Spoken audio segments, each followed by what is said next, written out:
Hari ini sepertinya memang sedang dikocok ulang. Negara-negara barat yang selama ini memiliki hegemoni di seluruh dunia sedang berusaha untuk mempertahankan hegemoninya tersebut.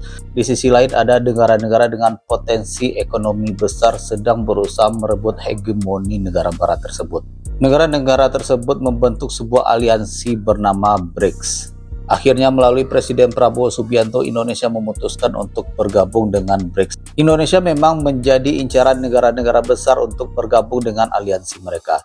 Indonesia adalah negara dengan PDB terbesar di Asia Tenggara. Artinya Indonesia adalah pemimpin di negara-negara Asia Tenggara. Definitely this comes as a secret dealings or under the table thing or behind the scene thing which no one knows. Like this comes as a surprise. I never saw anything about Indonesia was actually processing.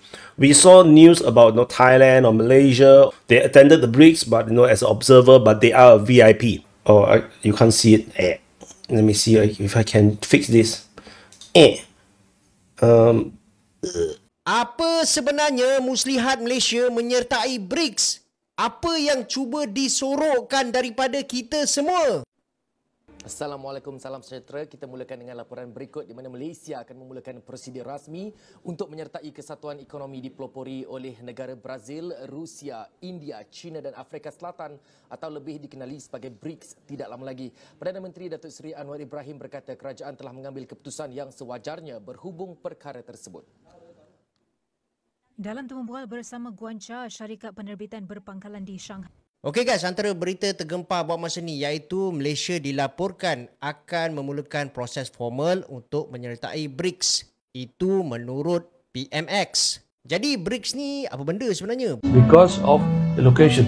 But coming back to Indonesia, its location in Southeast Asia, specifically along the Straits of Malacca, makes it a very important player because this waterway is the other important maritime trade routes that are vital to global economy, and BRICS is determined that its members must come from these regions, and Indonesia fits that bill. Number 4 is leadership. Indonesia is the de facto leader of ASEAN, or the Association of Southeast Asian Nations. It simply is because Indonesia is the biggest power in the region, and it is also a thought leader and a pathfinder for the countries in this part of the world, and therefore Indonesia's voice as globally speaking is very important, and that is, I think, one of the most valuable assets, intangible assets that Indonesia brings to BRICS. For that reason, Indonesia is indispensable, if you ask me, for BRICS. And number 5, linked somewhat to its global leadership, is Indonesia's position on non-alignment.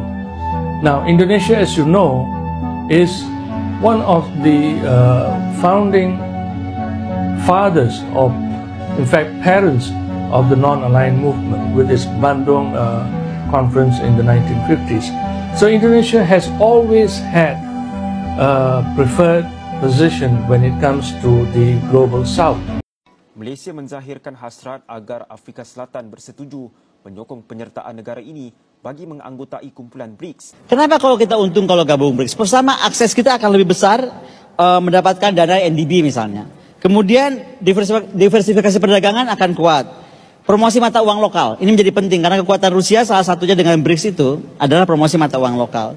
Kemudian dukungan modernisasi akan terjadi dan bagaimana cita-cita kita nih multipolaritas akan terbangun dan kemitraan SDA kita terwujud, selain juga bagaimana kita mampu lebih berperan dalam dunia gitu. Nah, tapi ada tantangan. Dan saya rasa nggak fair kalau tantangan itu hanya dibebankan kepada kepala negara dan kabinetnya ya. Meskipun kita menuntut sangat kepala negara dan kabinet untuk berkonsentrasi.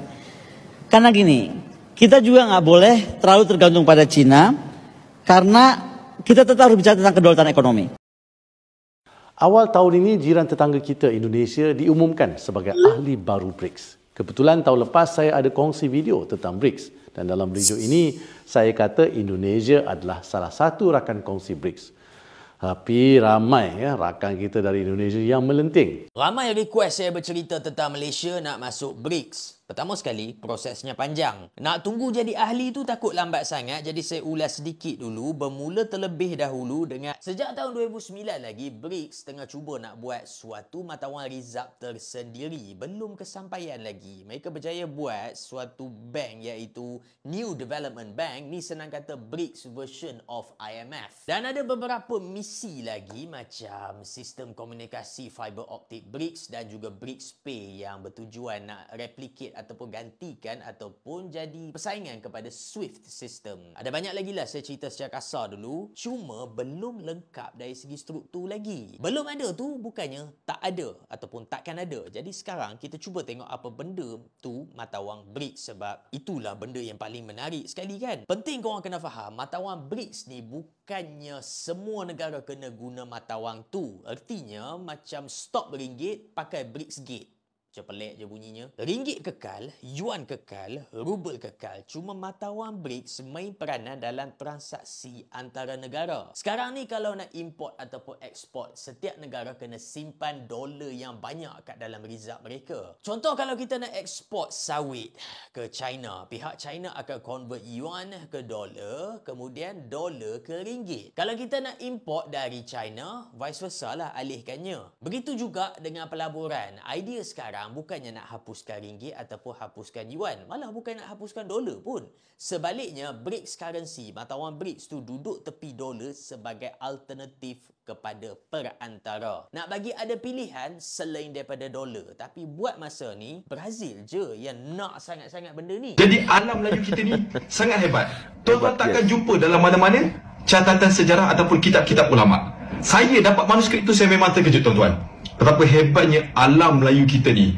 Semua bumi ni adalah Melayu dan semua manusia berasal daripada rumpun Melayu. Bila berlaku perang politik, barulah ada perpecahan negara dan juga bangsa-bangsa ni. Tapi dulu semuanya Melayu. Mari kita tunggu bagaimana gebrakan Indonesia dalam BRICS ini nantinya. Lalu bagaimana pendapat teman-teman semuanya? Silahkan berikan komentar di bawah.